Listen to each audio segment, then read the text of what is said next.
Hey guys, I'm Sari Torres from the Pixel Slayers, and this is our 25th episode of Manual Mania. So if you enjoy video game manuals and miss them as much as we do, please check out our playlist that should be in the corner of all of our other 24 videos going through video game manuals. I miss these things, you should too. They're awesome. So today we're going through a Pokemon Crystal version, part of the Gold Silver series, Trainer's Guide. I always liked it when they called the manuals the Trainer's Guide, because then you're like, oh, this isn't a manual. I mean, I know it's the same thing, and of course as an adult I know that, but when I was a kid I was like, ooh, this is the Trainer's Guide. This is special.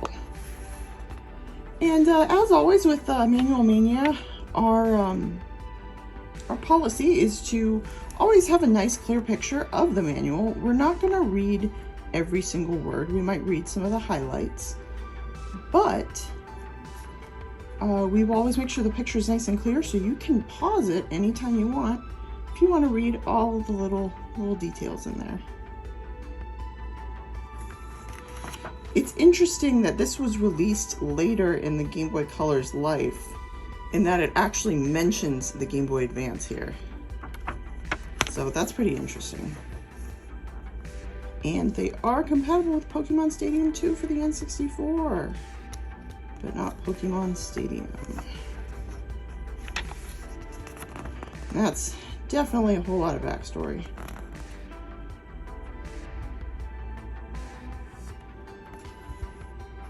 I liked too that you could play as a girl in this.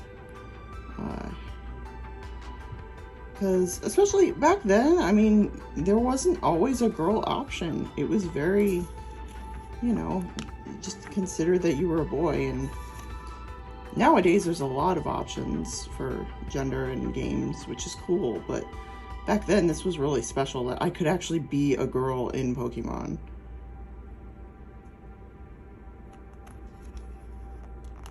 Try to become the best trainer ever.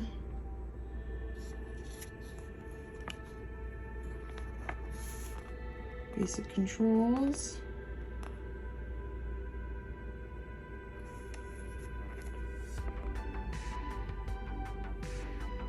Also, this was Gold and Silver were the first Pokemon games where you could have a clock going on, and different Pokemon would appear at night and daytime, which is pretty cool that it only took them until the second gen to get to that, because that's pretty innovative. These are all pretty basic, sort of common sense menu options. Pokédex, of course.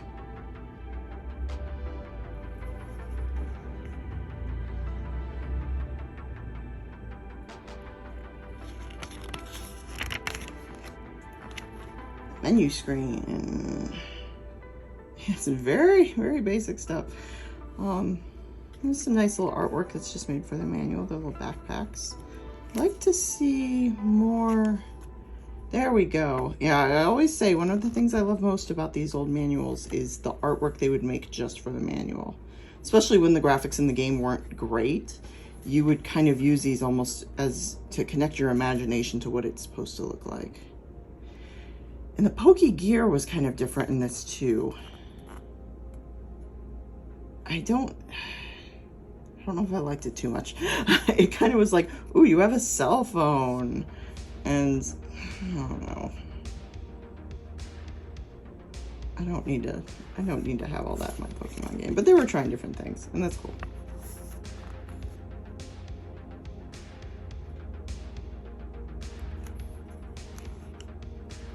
Of course, Bill's PC. It's gotta have Bill's PC. It's interesting in the newer games that you can kind of just swap them at will. I mean, not so much Arceus, but I don't know if I liked that or not in Sword and Shield. Jury's still kind of out on that.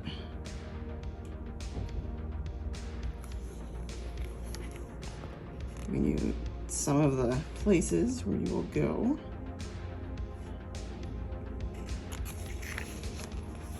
Oh, here's some more cool artwork. Oh, Professor Oak, Professor Elm, your mom. Insert your mom joke here. Also liking sort of the backgrounds, showing part of the wilderness where you will be adventuring. This is a very text-heavy manual. I was really expecting this to be a fun and exciting manual, and this is just a lot of text.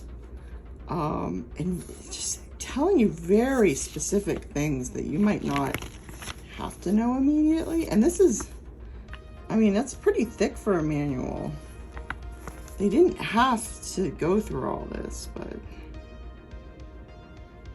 you know, they did what they did. Oh, and the hidden machines. I'm kind of glad they did away with those a bit. I like how they altered it in Arceus. That it's more, you have like some that are sort of on the side and you can use them anytime you want. And now for the battle mode. Arguably the most important part of Pokemon, I would say. Maybe second to catching. Or, you know, you could argue either way. Of course, two different types of battles, fighting wild Pokemon and battling a trainer. There's a very in-depth outline of every single thing on the screen when you're fighting. Very cool. Oh, that's a cute picture. I love that.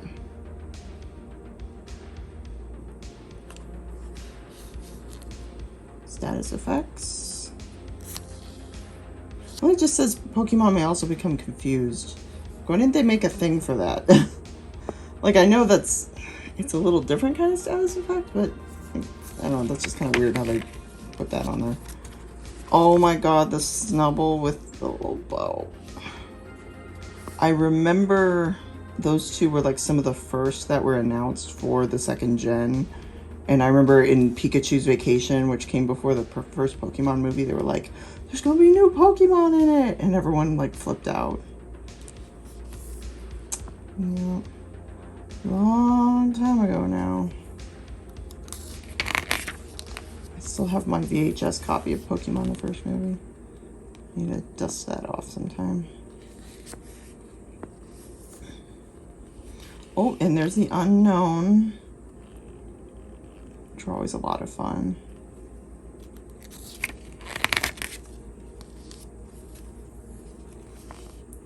Oh, and this was also the start of the daycare, which was where you could breed the Pokemon. The Pokemon eggs.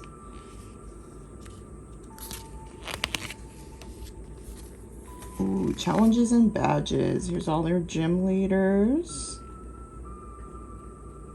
And what each of the badges does once you get them.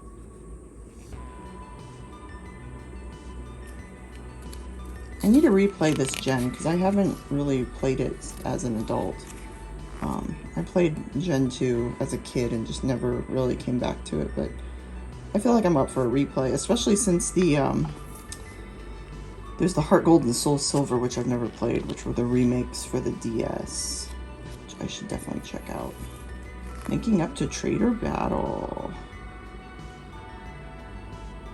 This is where you can do the held items on trade. And I always loved the little battle thing. Me and my brother used to do that a lot.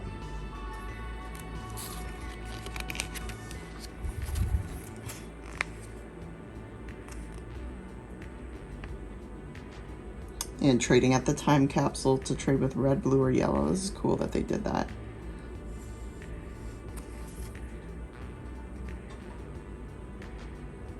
Ooh, that's a cool picture.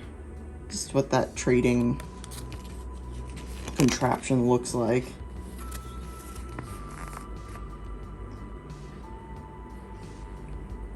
I was just thinking the other day, it'd be cool if they made a Pokemon game that was sort of a hand-drawn style. Almost like a Ni no Kuni. Sort of harken back to the anime. Give it sort of an anime look. I bet that'd be cool. Shake things up a bit. Mystery gift. Yes. Printing the Pokédex with your Game Boy printer. printer. Oh man, I had a Game Boy printer and the Game Boy camera.